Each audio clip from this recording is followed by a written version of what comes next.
gratidão. Gratidão por tantas coisas. Vou começar uma lista aqui de agradecimento ao Senhor. A gente vai manhã adentro. Então, só Deus para recompensar todo o bem que o Senhor nos tem feito. E daqui a pouco estamos juntos na Santa Missa.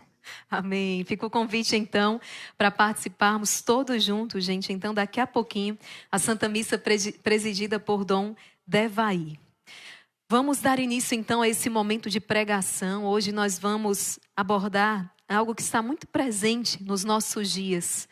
Não é? Muitas vezes nós nos preocupamos com as maneiras extraordinárias do maligno agir nas nossas vidas, mas tem a maneira que nós conhecemos como a maneira ordinária do inimigo agir, que é exatamente através da tentação. É algo que está presente nos nossos dias, em cada instante. E olha, os exorcistas vão dizer, requerem a nossa atenção, porque é uma insídia muito mais perigosa do que as suas manifestações extraordinárias, é exatamente a tentação. Uma pessoa pode estar, não é algo comum de acontecer, mas uma pessoa pode apresentar, sim, uma possessão diabólica e não necessariamente ela se perder eternamente em razão dessa possessão. Por exemplo, nós temos possessões expiatórias, não vou entrar aqui, aprofundar nisso, mas como Santa Míria de Jesus crucificado, que viveu essa experiência. Estamos falando de uma grande santa. Agora, a tentação tem essa força, esse poder de nos arrastar, de nos roubar, então, da salvação que foi conquistada por Cristo. De nos roubar o céu, quando nós consentimos nela. Então, uma pregação que vai nos ajudar muito, nós vamos partilhar, nós vamos conversar aqui. E eu tenho certeza que isso vai te ajudar muito. Como vencer a tentação, como lidar com a tentação, como estar ali no meio da tentação, como resistir, como fazer então criar estas fortalezas com o auxílio da graça de Deus para que não sucumbamos, para que não caiamos, para que não acabemos desistindo daquilo que é o plano de Deus para cada um de nós, em meio a tantas tentações que diariamente estão aí tentando nos arrastar. Transformando essa tentação em mérito, Porque quando a gente resiste à tentação, na verdade estamos transformando então aquilo que vem para te destruir em mérito diante de Deus. Por quê? Por causa da luta que você travou, por amor a Deus, por amor à sua palavra, por desejo do céu. Então, invoquemos o arcanjo São Miguel. São Miguel Arcanjo, defendei-nos no combate. Sede o nosso refúgio contra as maldades e as ciladas do demônio. Ordene-lhe Deus, instantemente o pedimos. E vós, príncipe da milícia celeste, pela virtude divina, precipitai no inferno a Satanás e a todos os espíritos malignos que vagueiam no mundo para a perdição das almas. São Miguel, São Gabriel, São Rafael, Santo Anjo da nossa guarda, combatei e rogai por nós. Meus irmãos, então nós estamos inseridos nessa realidade, a tentação. A palavra vai dizer que a vida do homem sobre a terra é uma luta. Nós estamos dentro de um combate espiritual, admitamos ou não, enxerguemos ou não, nós estamos sendo disputados. É aquilo que está lá em Gênesis já. Nós meditávamos na queda dos nossos primeiros pais e tudo que se seguiu a esta queda, a promessa de um enviado exatamente para nos trazer a libertação, está lá. Existe uma contenda, existe uma luta, eu ia dizer uma rixa, mas uma rixa é muito pouco. Existe uma luta, existe uma batalha espiritual exatamente entre a serpente e a descendência da mulher. Existe uma luta, essa guerra, ela é declarada entre a serpente, que é exatamente o dragão infernal, aquele que é o divisor, aquele que é o homicida desde o princípio, e a descendência da mulher. E quem é essa descendência da mulher? É exatamente aqueles, a palavra também vai nos dizer quem são estes, é aqueles que observam os mandamentos, é aqueles que observam a palavra de Deus, é aqueles que obedecem a Deus. O inimigo é aquele que desobedece. E a descendência da mulher é aqueles que obedecem a esta palavra. Nós estamos dentro desse retiro quaresmal fazendo um exame de consciência. Fazendo um exame de consciência exatamente para mergulharmos profundamente naquilo que são os mandamentos do Senhor. Eu falava outro dia, um caminho feliz, o caminho da bem-aventurança é o caminho dos mandamentos. Nós andamos por ele com segurança. Aí o que acontece? Vamos fazer uma oração de libertação. Nossa, eu preciso dessa oração de libertação. Eu também. Estamos lá, logo na fila para poder fazer a oração de libertação, o quanto nós precisamos. Acontece que, meus irmãos, não adianta, não basta a gente colocar o inimigo para correr. Imagina, sua casa é violentada, é arrombada, um ladrão entra na sua casa. E aí você reúne forças, você expulsa aquele ladrão da sua casa, mas o que acontece? Você não fortalece as entradas da sua casa. Elas continuam frágeis. O que é que provavelmente vai acontecer? Se esse ladrão sabe que é algo que vale a pena, ele vai voltar para invadir, para arrombar a sua casa, e dessa vez ele vai vir mais fortalecido, porque ele já conhece a tua força. Então, nós realizamos as orações de libertação, pedimos ao Senhor que expulse o inimigo das nossas vidas, espírito, né, de adultério, espírito, são tantas realidades, de desânimo, os vícios, as maldições que pairam sobre nós, feitiço, trabalho, magia. É um trabalho, irmão Luiz Maria dizia ontem. Irmã Maria Raquel, a gente precisa fazer isso todos os dias, e que bênção que a gente tem um terço do combate na sua vida. Porque a gente expulsa e é um trabalho que não é só uma vez. A gente precisa fazer isso tantas vezes, porque somos alvo aí de tantas situações, tantos trabalhos, tantas magias, tantas feitiçarias. É uma realidade. Creiamos ou não, enxerguemos ou não, é uma realidade. Só que para além disso, nós precisamos também aprender a fechar essas portas. Nós precisamos aprender a fortalecer esta casa. Não a casa apenas um espaço físico, tivemos a bênção da casa hoje, mas também a casa que é o nosso coração. A casa que é a sua alma.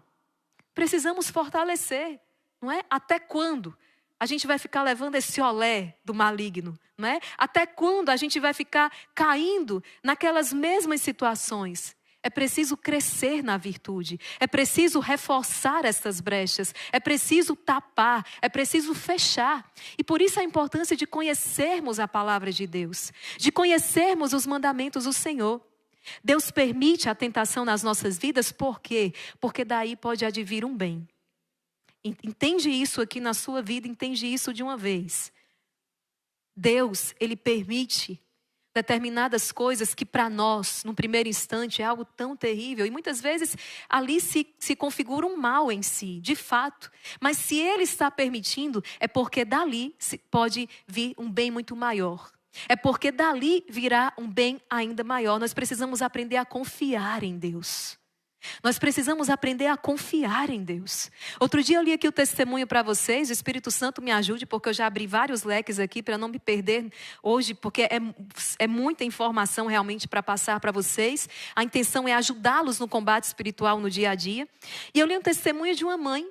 Olha, a expectativa de uma mãe para ter o seu filhinho, gente. Meu Deus do céu. Eu não gerei no meu ventre, não é? Mas sou tia biológica e fiquei numa grande expectativa quando no nascimento dos meus sobrinhos, para conhecer o rostinho, para ver. Imagina o coração de uma mãe que está ali 9 meses, numa profunda intimidade com essa criança. E eu partilhava com vocês o que aconteceu. Houve um problema, houve algo que acabou, na hora do parto, acabou trazendo dano para aquele bebê. Então ele teve danos gravíssimos cerebrais. Aquele bebê ficou sem reação, digamos. Ele não falava, não enxergava, não andava, não ouvia, se alimentava por máquinas, por sondas. E olha o desespero desta família. Toda aquela expectativa. E diante daquela dor tão terrível, a mãe foi colocada à prova. Ali, aquele momento é o momento que nós podemos dizer, que provação. Que provação. Agora, não é? Muito provavelmente aquela mãe, ela não estava fortalecida para este momento de prova. Veja, São Tiago, na carta, deixa eu ver se eu encontro aqui, são tantas passagens para trabalhar com vocês. Mas ali na carta de São Tiago, o que é que a gente vai ler, não é? A prova produz paciência, não é? Romanos 3, a gente vai ler algo muito semelhante disso aqui. Nos gloriamos das tribulações, porque a tribulação, a provação produz paciência. A paciência prova a fidelidade. A fidelidade comprovada produz esperança. E a esperança não engana. Então, essa família passou por um momento de grande prova. Agora, seguiu o testemunho. Naquele momento, porque provavelmente esta mãe não estava fortalecida ainda, ela sucumbiu. A prova veio acompanhada de uma grande tentação. Qual a tentação? Desconfiar de Deus. Deus não me ama. Deus não está presente. Deus poderia ter salvado a minha filha e não salvou. Deus poderia ter vindo, Deus poderia ter feito, Ele não fez. Deus me abandonou nesta situação tão terrível. Não creio mais em Deus. Ele não existe. Olha só. E aí, esta mãe foi afogando nessa tentação. Ela consentiu naquela palavra diabólica. Ela consentiu naquela dúvida, naquela sugestão. E o inimigo encontrou brecha aonde? Na dor do coração dela.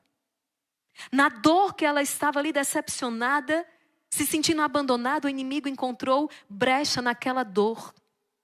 E foi sugerindo, onde está o seu Deus? E conta o testemunho que a mãe foi arrancando tudo. Foi arrancando o terço do berço da criança. Foi arrancando, tirando a Bíblia da entrada da casa. Agora um parêntese aqui. Graças a Deus, aquela mãe tinha um exército de oração por ela. E um exército que começou a interceder. Começou a rezar. Eu não estou trazendo isso aqui como julgamento, não. Estou trazendo isso aqui para que nós aprendamos a partir da experiência também dos nossos irmãos. E um exército se levantou em oração por esta mãe, por esta criança, por esta família, porque os aparelhos seriam desligados. E esta criança, então, morreria. E conta então o testemunho que nós recebemos que um milagre aconteceu. Aquela criança apresentou reação. Aquela criança tornou a vida. Aquela criança voltou, então, já escutava. Começou a falar, abriu os olhinhos. Um grande testemunho. Bendito seja Deus por isso. Mas veja, na hora da tentação, sucumbi. Por quê? Não estávamos fortalecidos o suficiente. Olha, a tentação ela vai se apresentar. Ela se apresenta todos os dias das mais variadas formas. Ela se apresenta todos os dias e nós precisamos estar fortalecidos. Mas, irmã Maria Raquel, com quem nós vamos aprender a resistir à tentação? Com o próprio Jesus. Uma das razões pelas quais Jesus permitiu-se ser tentado, quis passar pela tentação, como está lá em Mateus capítulo 4, vai dizer São Tomás de Aquino. É exatamente para nos dar o exemplo. É exatamente para dizer para mim e para você como que nós vencemos a tentação. Porque ela chega. Ela chega. E ela não vem, gente, ela não vem, né? O inimigo ele não se apresenta, a tentação não se apresenta de maneira grotesca tantas vezes. Sobretudo para nós que temos aí alguma caminhada espiritual. Por exemplo, na vida de um consagrado, pode até ser, não é? Se ele abandonou a oração, se ele já esqueceu que é a sua consagração, ela vem de maneira tão grotesca. Mas geralmente na vida daquele que guarda a palavra, ela vai vir de uma maneira muito disfarçada.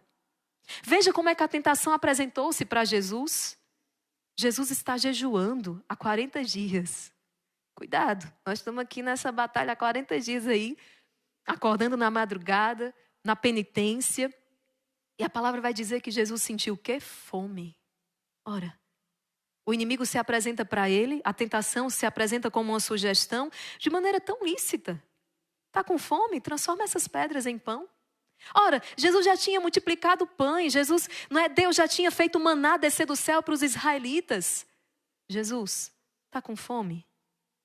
Se tu és o Filho de Deus, transforma essas pedras em pães.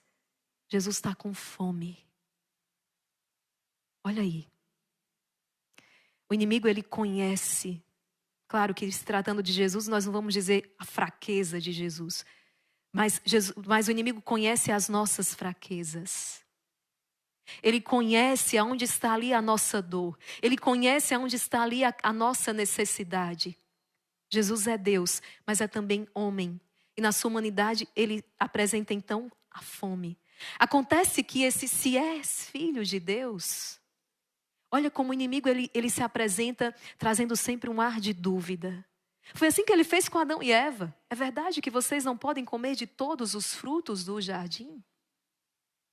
ele disfarça, ele joga, quase poderíamos dizer um jogo linguístico aqui. Ele planta a dúvida, ele semeia. Jesus não vai transformar as pedras em pães para provar nada. Ele é verdadeiramente o Filho de Deus. E existe uma maneira ordinária dele conseguir o alimento. Ele não precisa fazer um show diante do maligno. Jesus resiste à tentação. Poderíamos apresentar aqui, primeira tentação, por exemplo, o vício da gula, a comida. Aquele primeiro vício, aquela primeira tentação que Adão e Eva caíram, porque representado, simbolizado através da maçã, ela era apetecível, ela era aprazível, ela chamava a atenção com o olhar, o alimento, o prazer. Meus irmãos, interessante, Jesus resiste à primeira tentação. E como é que ele vence a tentação? Com a palavra. Com a palavra de Deus. Porque ele vai citar Deuteronômio 8:3. Não só de pão vive o homem, mas de toda palavra que procede da boca de Deus. Nós vimos Esaú que vendeu a primogenitura por um prato de lentilhas. Não refreou a sensualidade. Nós vimos também ao longo da história da salvação Gedeão. Ou melhor, também mais lá na frente, mas que me veio à mente Sansão. Que não refreou a sensualidade, não dominou as suas paixões e se deixou arrastar então por essa busca de prazer. Por essa busca pelo prazer. Não só de pão vive o homem, mas de toda palavra que procede da boca de Deus. Como é que você, tão jovem, outro dia eu via isso, alguém dizer, no jovem essa tentação é muito forte, aproveita a vida. A sua juventude vai passar, esse vigor, essa energia vai passar. Aproveita essa fase, porque depois você vai se arrepender. Aproveita agora, faz tudo o que você quer fazer. E tira dessa vida o máximo de prazer que ela pode te dar. Se esse jovem conhece os mandamentos do Senhor, conhece a palavra de Deus, ele vai dizer, o meu prazer está na comunhão com meu Deus. O meu prazer está em meditar dia e noite a lei do Senhor. O meu prazer está em confiar a minha vida inteiramente ao Senhor. O meu prazer é habitar no seu santuário todos os dias da minha vida, como diz o salmista. Esse é o maior prazer da minha vida. E junto com esta alegria, junto com este prazer, a glória de Deus, tudo mais me será acrescentado. É o sonho de constituir uma família? É o sonho de encontrar um José? É o sonho de viver um grande amor junto à sua Maria? É o sonho de procriar? É o sonho, não sei qual que é esse sonho, mas sei que a palavra diz que quando buscamos o reino de Deus, tudo mais nos é acrescentado e eu creio firmemente nesta palavra. Filhos, Jesus vence o inimigo com a palavra de Deus. Ainda ontem, eu tinha tanta coisa para preparar. Nossa, o rosário da madrugada, a pregação, a consagração a São José. E é impressionante a fonte que jorra do seio da igreja, é uma fonte inesgotável. Eu disse, meu Deus, onde é que eu vivesse séculos, eu nunca ia conseguir esgotar esse tesouro que a igreja nos dá. Quantos documentos papais falando sobre São José. Os padres da igreja, gente, e eu falava, como é que a gente tem tempo? Como é que a gente, na verdade, que não tem, desperdiça tempo bebendo de água de cisternas rachadas? Como é que nós desperdiçamos o nosso tempo assistindo séries, novelas, filmes, que não nos acrescentam nada, pelo contrário, abre ainda mais essas brechas que nós estamos tentando fechar. Abre a brecha para o adultério, para aquela mulher, aquela senhora tão distinta. Criou seus filhos na lei de Deus, um casamento honrado, de repente influenciada por aquela maldita novela que apresenta aquela senhora que agora desgostou do marido e ele não é o príncipe encantado e agora quer viver a paixão da adolescência. Gente, uma febre. E a gente começa a ver isso acontecendo. Você tem uma promessa com Deus. Promessa o quê? Eu preciso é ser feliz aqui e agora. Já estou infeliz dentro do meu matrimônio. Na verdade, infeliz nada. O matrimônio, a vida consagrada e aquilo que for, traz as suas lutas, as suas dificuldades. Mas é uma graça. E sermos fiéis até o último instante. E nisso consistir a nossa alegria. Homens e mulheres de palavra e da palavra. Honrar o compromisso que nós assumimos. Aí deixa a família, deixa tudo. Se une à paixão juvenil. Que, claro, tem o prazo. que, claro, vai apresentar também as suas dificuldades, que, claro, vai passar. E o amor vai precisar ser purificado. Mas isso tudo, sugestões. E o inimigo sabe qual é a brecha. Eu estou dando aqui exemplos, mas o inimigo sabe qual é a brecha. Às vezes aquele homem que lutou tanto para sair da bebida, lutou tanto para poder... Gente, quem traz essa dor na família sabe como é difícil. Sofre quem vive o vício e sofre a família inteira. O padre Rufus dizia, a maior parte das famílias estão destruídas aqui no Brasil por causa do álcool.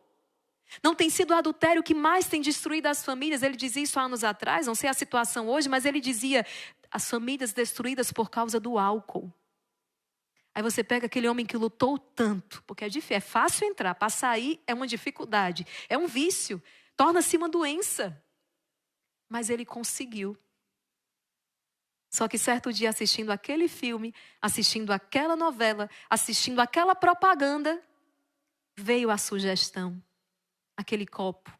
Vou nem dizer muito aqui, que pode ser que alguém que está aqui assistindo, né? Tenha também a sua fraqueza. E aí, sentiu vontade de ir no bar, sentiu vontade de reunir aqueles colegas, sentiu e caiu de novo. Por que eu estou dizendo tudo isso? Porque nós somos seres conscientes, responsáveis e como tal nós devemos agir. Aquilo que contribui, aquilo que eleva, aquilo que acrescenta, fica. Aquilo que não acrescenta, aquilo que aumenta a brecha, aquilo que rebaixa, aquilo que escraviza, sai. Não tem conversa, sai. Então veja, Jesus ele vence a tentação com a palavra. Quanto tempo do nosso dia nós estamos dedicando à palavra? E quanto tempo do nosso dia nós dedicamos às mensagens do WhatsApp? Quanto tempo do nosso dia nós dedicamos à oração? E quanto tempo do nosso dia nós dedicamos passando a barra lá do feed do Instagram? Isso aí, cada um examina a sua consciência, irmã Maria Raquel, cada um faz o seu exame, porque de que nós estamos nos enchendo? E depois não entendemos como é que nós caímos. Porque a palavra diz também, vós não sereis tentados acima das vossas forças, não sereis. O Senhor permite a tentação até onde nós possamos suportá-la. Se nós não suportamos, foi porque nós, com a nossa liberdade, com a nossa vontade, nós decidimos acolher aquela tentação. Nós consentimos nela. Outras palavras, caiu porque quis. E por isso, então, somos responsáveis diante desta queda diante de Deus. Filho, eu estou em São Mateus capítulo 4, Evangelho segundo São Mateus capítulo 4. A tentação de Jesus no deserto. Sabe o que é interessante? Que Jesus, ele se prepara para resistir à tentação. Você já pegou aqui uma das armas espirituais, a palavra de Deus. Segunda coisa, a palavra vai dizer aqui que Jesus, ele jejua, ele está de jejum. Então, o jejum também como arma espiritual para vencermos as tentações. O jejum, no sentido estrito dessa palavra, que é abster-se de alimentos, não é? Fazer o jejum, dominar essa concupiscência, esta gula, não é? Só querer aquilo que nos apetece, refrear esse impulso. E também os outros jejuns que nós precisamos fazer, e aí no sentido mais amplo, não é? Às vezes o jejum, eu não gosto muito de usar a mesma palavra porque confunde, mas abster-se, não é? Privar-se daquilo que você percebe está exagerado. Você está começando a perder o equilíbrio. Pode ser o uso das redes sociais, pode ser assistir TV, pode ser tantas coisas. Mas aquilo que às vezes pode estar, não é? Apresentando-se já como um vício de maneira desequilibrada. Então Jesus, ele jejua, ele se abstém do alimento corporal. Ele se prepara sim para a tentação. Nós precisamos voltar a falar no jejum. A força do jejum, o poder do jejum. Não é para ninguém morrer de fome. Nós jejuamos aqui, temos a graça de jejuar salvo por razões de enfermidade ou outra razão, não é, grave. Mas nós somos convidados a jejuar aqui no Instituto Hesed, às quartas e sextas-feiras, conforme pede Nossa Senhora em Medjugorje. E é uma graça, gente. É uma bênção. Nas oitavas, por exemplo, oitava de Páscoa que está se aproximando, nós não jejuamos. Dias de festa e solenidades, nós não jejuamos. Eu sinto isso mais nas oitavas. Oitava de Páscoa, oitava de Natal, porque nós comemos, não é? Digamos que a mesa fica farta para celebrar também na mesa, isso é próprio dos cristãos, aquela solenidade. Então, via de regra, não comemos carne vermelha, mas nesse tempo, não é? Nós podemos então comer. Eu sinto uma diferença absurda e as irmãs também comentam. Como naquela semana que a gente está comendo, tem mais refeições no dia. Não fazemos o jejum da quarta e da sexta, mas assim, quem quiser pode mantê-lo, tá? Não tem problema de mantê-lo, não. Mas não fazemos e introduzimos também a carne vermelha. Isso tudo, esse conjunto aí, ele traz, aqui é a minha experiência particular, pessoal, um certo peso. Eu fico com mais dificuldade para a oração. Eu fico com mais dificuldade para a reflexão. Interessante que muitas outras irmãs também partilham o mesmo. Então, quanto isso influencia no nosso diálogo com Deus? Porque nem só de pão vive o homem, mas de toda palavra que sai, que procede da boca de Deus.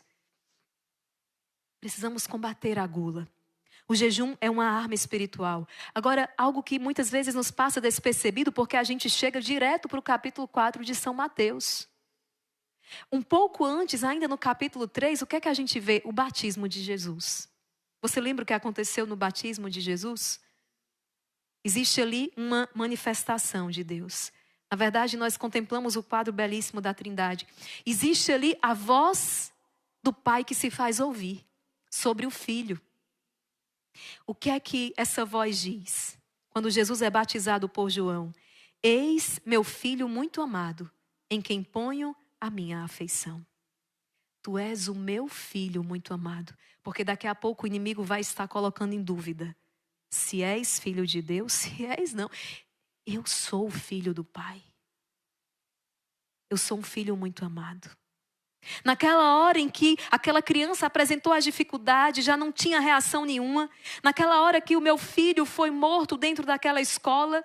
Naquela hora que a família começou a ruir, o meu esposo foi embora de casa. Eu fui visitada por um diagnóstico de câncer. O tentador se aproxima e diz: será que Deus está com você?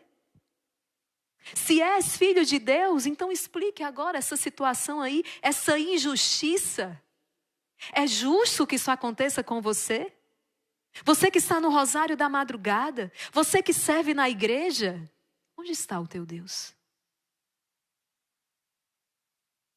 É assim.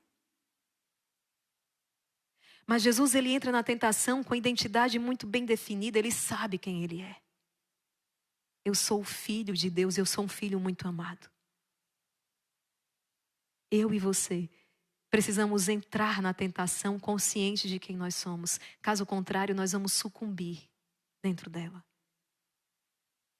Eu sou uma filha muito amada. Eu sou uma filha de Deus. Deus me ama. Deus caminha comigo. Aconteça o que acontecer. É Nossa Senhora segurando aquele filho morto nos braços dela. Mas consciente, Deus me ama. Deus está aqui nesse momento. Tudo o que ele disse se cumprirá. Ela segura a negação da promessa nos seus braços. O filho está morto, aquele que o anjo tinha dito que reinaria.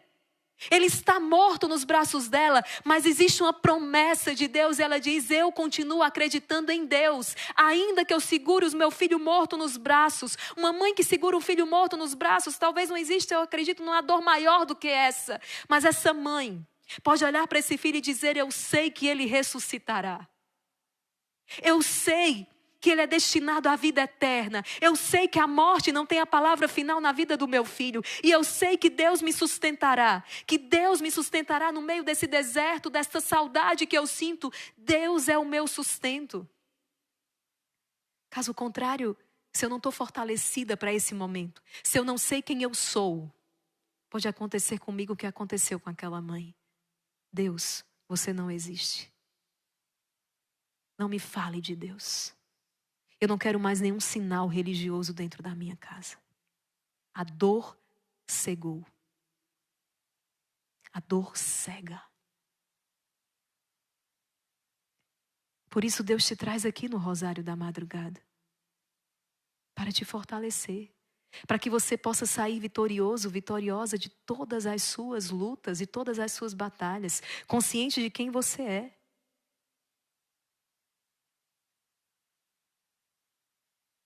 E a tentação, ela continua. Eu partilhei a primeira tentação. Versículo 5, o demônio transportou Jesus, não é? A cidade santa, colocou no ponto mais alto do templo e disse-lhe: se és filho de Deus, lança-te abaixo. De novo, se és filho, coloque em xeque, coloque em dúvida. Na verdade, uns padres da igreja vão dizer, porque de fato, o demônio não tinha certeza sobre isso aqui ainda.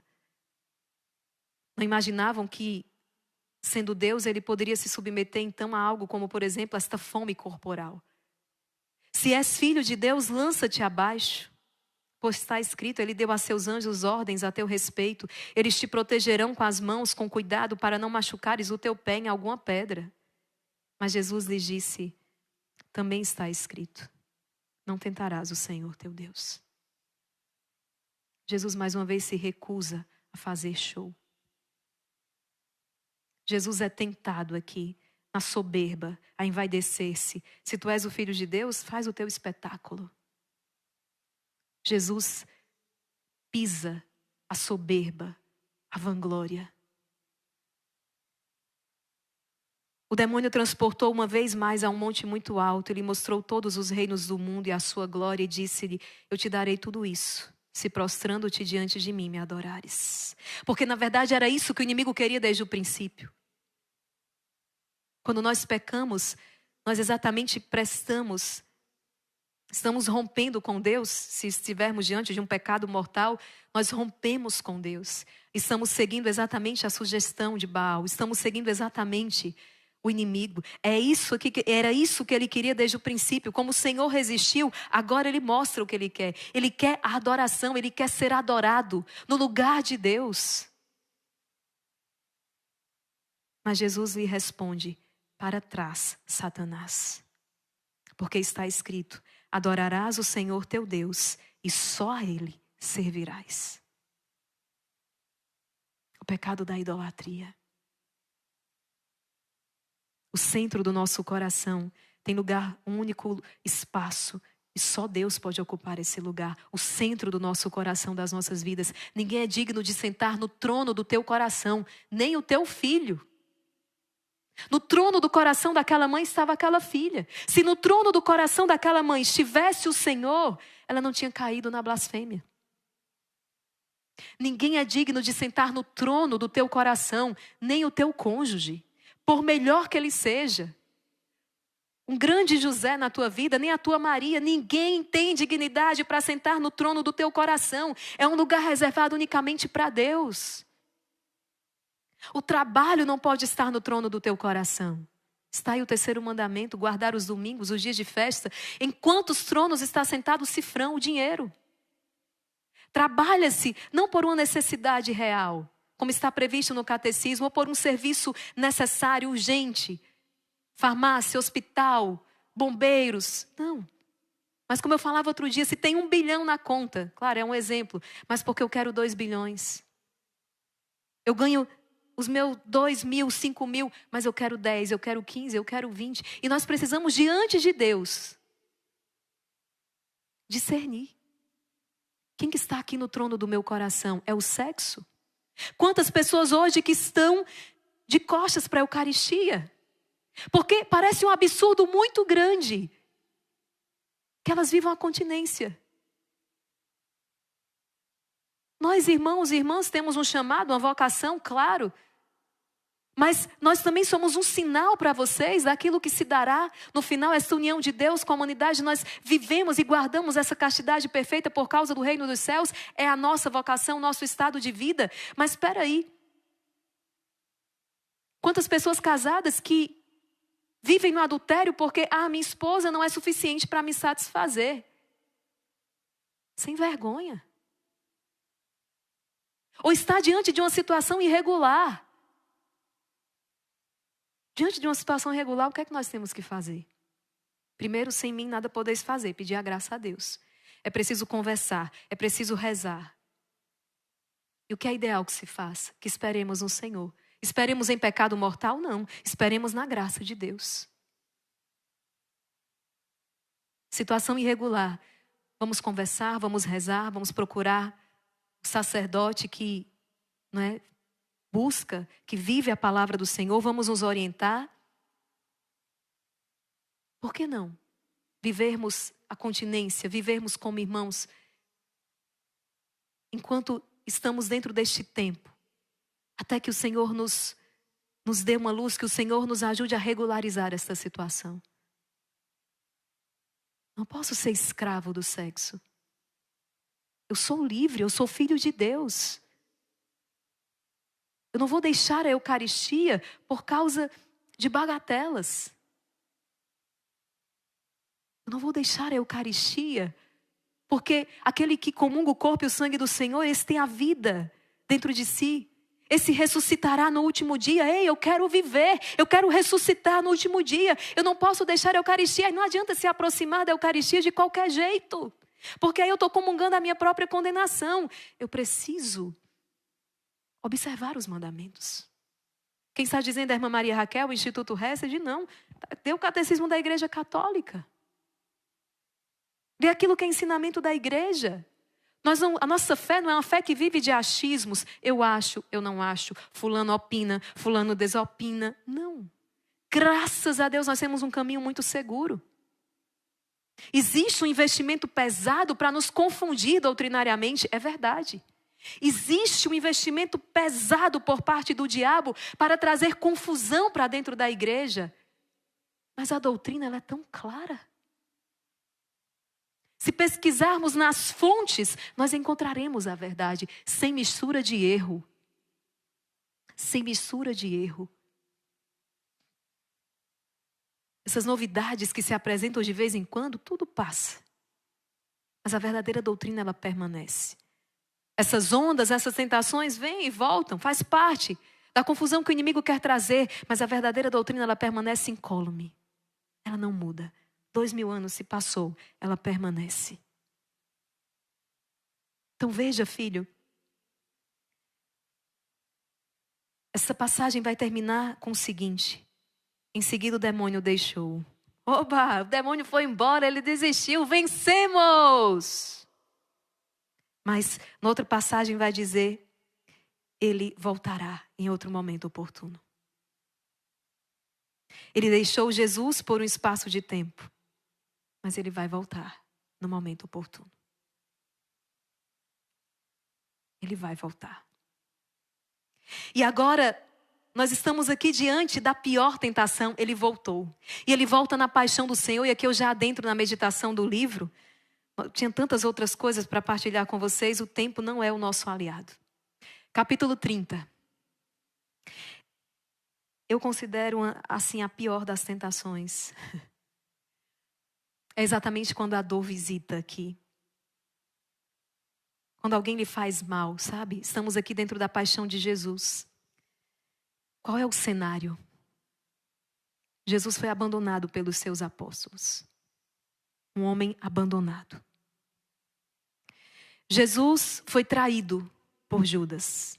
A dor da traição soma-se à dor do abandono.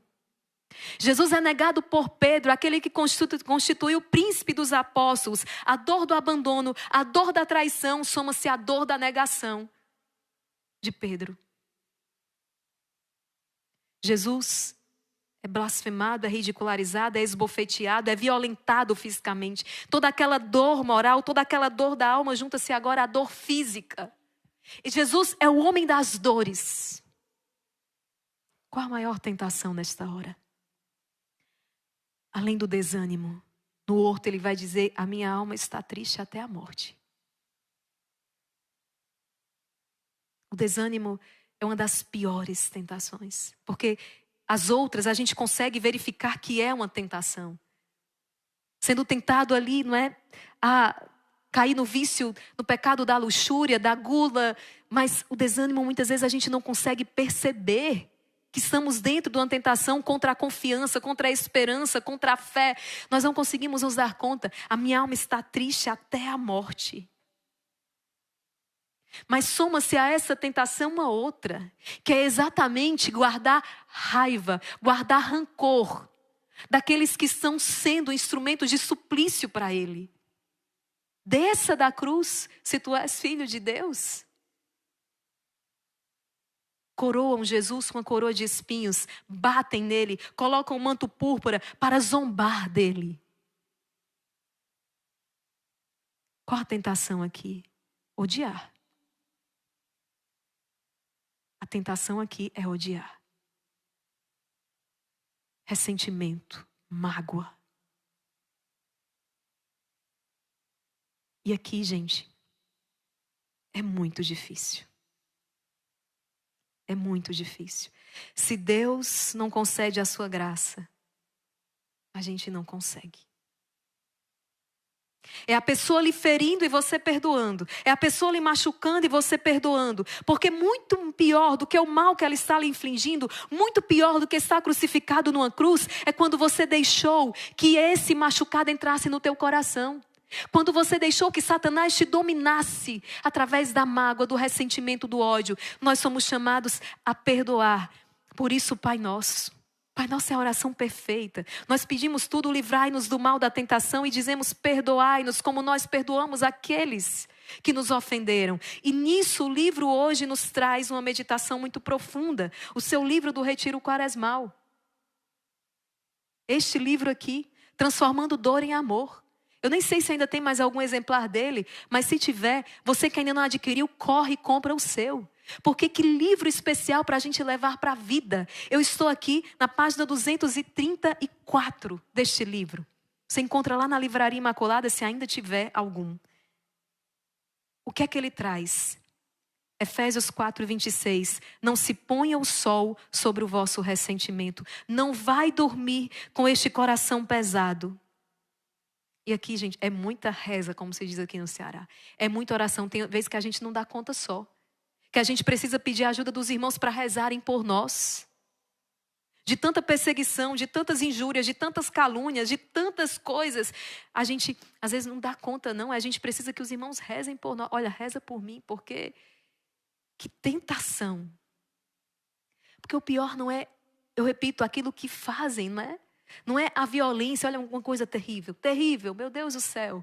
Uma mulher quando ela é violentada sexualmente. Outro dia passava, não é, no noticiário, nas redes sociais, uma mulher que foi violentada por vários homens. Se eu não me engano foram 6, 7. Todos violentaram aquela mulher um atrás do outro. E ela foi nas redes sociais, ela disse, olha como eu estou machucada.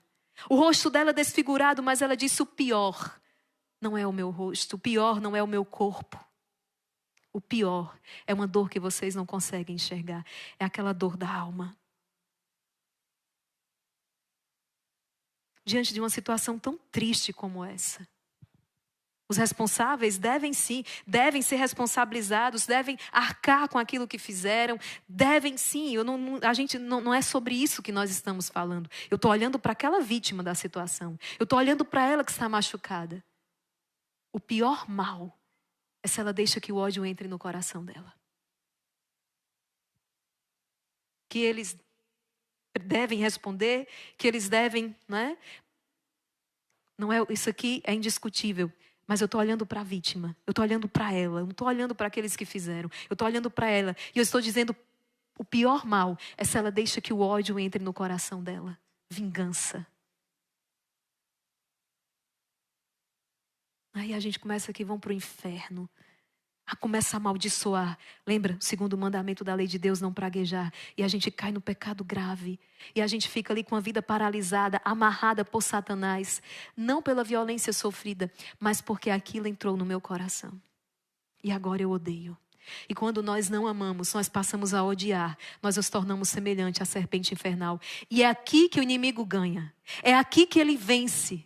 Ele não venceu quando aquele ato horrendo aconteceu com aquela jovem. Ele venceu quando ela permitiu que o ódio entrasse no coração dela. Irmã Maria Raquel, mas isso é muito difícil, muito. Por isso que o Senhor fala, sem mim nada podeis fazer. Filho, para onde nós vamos sem Eucaristia? Para onde nós vamos sem vida de oração? Para onde nós vamos sem jejum? Para onde nós vamos sem rosário? Para onde nós vamos sem consagração à Nossa Senhora? Para onde nós vamos sem a igreja? Para onde nós vamos sem a consagração a São José? Nós não temos condições, nós não damos conta. Precisamos de todos esses auxílios. Às vezes vão dizer, mas é exagero. O sacramental, a água benta, a medalha milagrosa, a cruz, o rosário. Meu irmão, eu sei a força que a tentação tem. E eu sei o quanto é difícil resistir a ela. Eu não sei, talvez você não seja tentado. Ou pior, já caiu e não se deu conta, que é o que deve acontecer. Quando a gente sabe aonde que, como disse acho que foi o Roberto Tanus, né? Onde a porca tosse o rabo, quando a gente sabe o tamanho do gigante na frente da gente, a gente vai se valendo de tudo que a gente tem. Não somos mais do que um Davi diante de um gigante Golias. O que é que nós temos? A força de Deus. Então a gente vai se valer de tudo. Da palavra, do rosário, dos sacramentos. Nós vamos nos valer de tudo, porque senão, game over. Senão não tem saída, não tem como ganhar. Eu estou aqui relatando esse episódio, eu sei que você aí está pensando, meu Deus, se isso fosse comigo, como é que eu ia me sair de uma situação dessa? Como é que eu consigo perdoar o meu esposo? Canalha.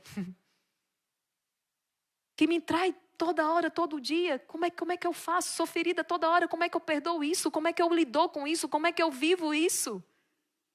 E aquele colega de trabalho que me persegue, que eu coloco o pé para eu cair, que quer subir as minhas costas, como é que eu lido com isso? Meu irmão, minha irmã, só com a graça de Deus. Só com a graça de Deus. Não se põe o sol sobre o vosso ressentimento, Efésios 4, 26. Perdoe prontamente aqueles que o ofenderam. Se você deseja que Deus o perdoe, perdoe primeiro. Não cultive ressentimento contra o seu próximo. Não importa o mal que tenha feito a você. Ai, meu Deus, minha Nossa Senhora.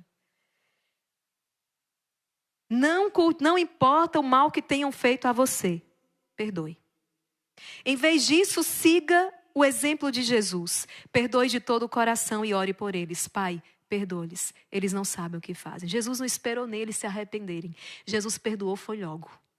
Eles estavam lá crucificando, eles estavam batendo o martelo, eles estavam içando a cruz e Jesus estava lá. Pai, perdoa-lhes. Eles não sabem o que fazem. Pai, perdoa-lhes. Jesus clamava toda hora, exatamente para não ceder, não é? Se nós fôssemos, claro, Jesus é Deus. Mas ali ele vai gritar esse abandono também. Pai, por que me abandonastes? Nós olhamos e vemos ali a nossa carne crucificada. Um homem sendo crucificado para nos trazer vida. Suprima imediatamente qualquer desejo de vingança, a menos que você queira se expor a cometer muitos pecados. Além vamos dizer na minha terra, gente, assim, além de queda, coice. Além do mal que lhe infringiram, pronto, você caiu numa desgraça. E aqui começa um diálogo muito interessante. Olha isso aqui. Mas você pode dizer, eu não perdoo rapidamente o meu inimigo. Ele me traiu, ele insultou, ele desonrou, ele fez todo o mal possível. Eu devo me vingar, eu não perdoo rapidamente o meu inimigo. Bem, você deseja vingança? Olhe para Jesus crucificado. Ouça as palavras que ele pronunciou. E depois disso, você ousaria dizer, eu não vou perdoar, quero me deleitar em me vingar? Se fosse outra pessoa, eu perdoaria de bom grado, mas é um miserável que não merece a minha amizade. E o autor diz, meu caro, permita-me perguntar, e você merece a amizade de Jesus depois de tantos pecados que cometeu? Esse salafrário, ele não merece a minha amizade. Ele não merece. O Espírito hoje te interroga, e você merece a amizade de Jesus depois de todos os pecados que cometeu? Olha para Jesus crucificado. Não foram aqueles soldados, foi você, fui eu. Você merece a amizade de Jesus? Portanto, você é obrigado a amar alguém que não o ama e o persegue? E ele mesmo responde, sim, você está obrigado a amar aquele que não te ama e te persegue. Amai vossos inimigos, disse o bom mestre. Amai os vossos inimigos, fazei bem aos que vos odeiam, orai pelos que vos maltratam e perseguem. Isso está na palavra, isso é viver a palavra. Amai os vossos inimigos e rezai pelos que vos perseguem. Se amais somente os que vos amam, que recompensa tereis? Não fazia assim os próprios publicanos? A palavra, gente. A palavra. Bem, desta vez eu perdoo. Olha, Jesus, eu vou perdoar dessa vez, mas eu não quero que ele faça isso de novo. Meu caro, você não deve perdoar apenas uma vez, mas 70 vezes 7. Mateus 18, 22. Ou seja, sempre. Você constantemente precisa da misericórdia de Deus, então deve praticá-la você também e com todos, você primeiro. Olha, Jesus, eu perdoo, mas eu tenho boa memória. Eu nunca vou esquecer o mal que ele me fez. Eu nunca vou esquecer. Meu caro, você está dizendo por acaso que não quer que Deus esqueça os seus pecados? É isso que eu chamo de encurralar alguém. Porque ele o tratará da mesma forma que você tratou o seu próximo. Perdoa, mas não vou esquecer. Você está dizendo então que Deus também não esqueça o que você fez. Guarde no coração. Bom, eu perdoo. Vou até tentar esquecer, mas eu não quero vê-lo. Não quero vê-lo nunca mais. Filho, o que você está dizendo? Não quer vê-lo e desviar o olhar quando o encontra? Depois disso, você ainda ousa pedir ao Senhor que olhe para você com misericórdia? Me responda. E Deus há de olhar para você? Olha, mas eu não desejo nenhum mal a ele. Nenhum mal. Meu caro, isso não é suficiente. Não basta não desejar mal. Você deve desejar o bem a ele. Você deve amá-lo como a si mesmo. Você deve entristecer-se quando vê em sofrimento, impedi-lo de cair. Remova impiedosamente qualquer ressentimento em seu coração com relação ao próximo e ore com mais fervor por aqueles que podem ser fonte de tristeza para você. Perdoe sempre. E então poderá dizer a Deus com confiança e sem temer nenhuma rejeição: meu Pai, perdoai-me as minhas ofensas, assim como eu perdoei aqueles que me ofenderam. Gente, que lição, que mensagem, que ensinamento de utilidade pública hoje o Senhor nos traz. Imaginemos quantas vidas estão paralisadas, quantas pessoas estão doentes, quantas pessoas jazem sob uma maldição, por quê? Porque não se encontraram com essa realidade, não entendem o que está acontecendo com elas.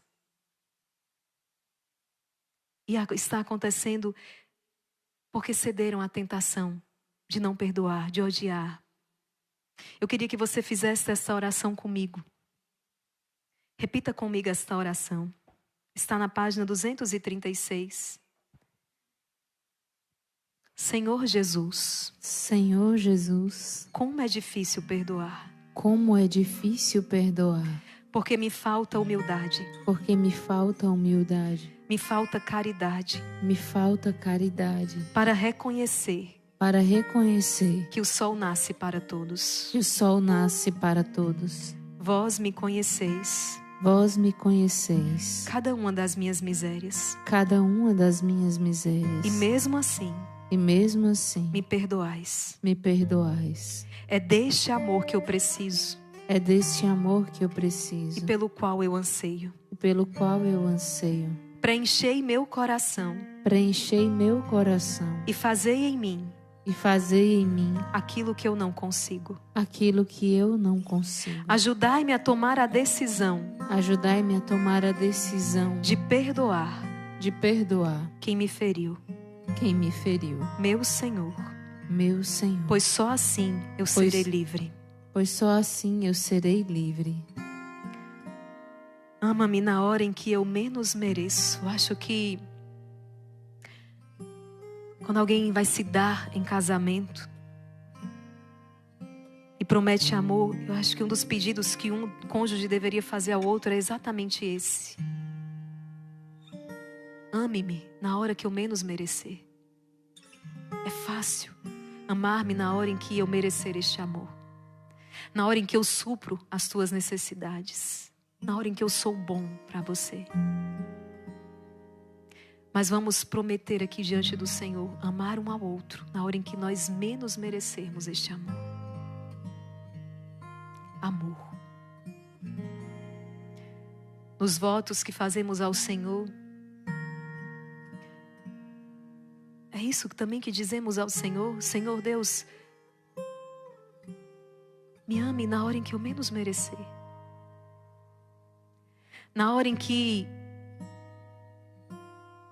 eu não sou mais do que aquele pó, aquele lixo, ingrato, miserável. É nessa hora em que eu mais preciso do teu amor. Misericórdia é isso. É amar o outro sem merecimento. Hesed, misericórdia, amar o outro quando ele não merece ser amado. É exatamente o amor que Deus testemunha na cruz por cada um de nós. Na cruz, Jesus está nos amando quando nós menos merecemos este amor. Quando abandonamos, negamos, traímos. A maior prova de amor do Senhor, além da Eucaristia, a sua encarnação, é ter dado a vida na cruz. Ele está nos amando aqui na cruz, que prova de amor. Está dizendo: ninguém te ama como eu. Naquela hora, naquela noite escura em que nós menos merecíamos ser amados. Porque em Pedro nós negamos, em Judas nós traímos, nos apóstolos nós abandonamos, nos soldados nós crucificamos, em Herodes nós fomos indiferentes.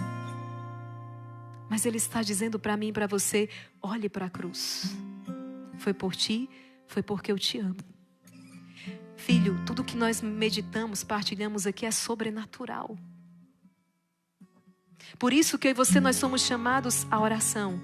Por isso que eu e você nós somos chamados a estarmos aqui aos pés da cruz. Quanto maior for a dor, mais contempla o crucificado. Ele entende o que você está passando. Ele sabe o que você está passando. E Ele assume esta dor.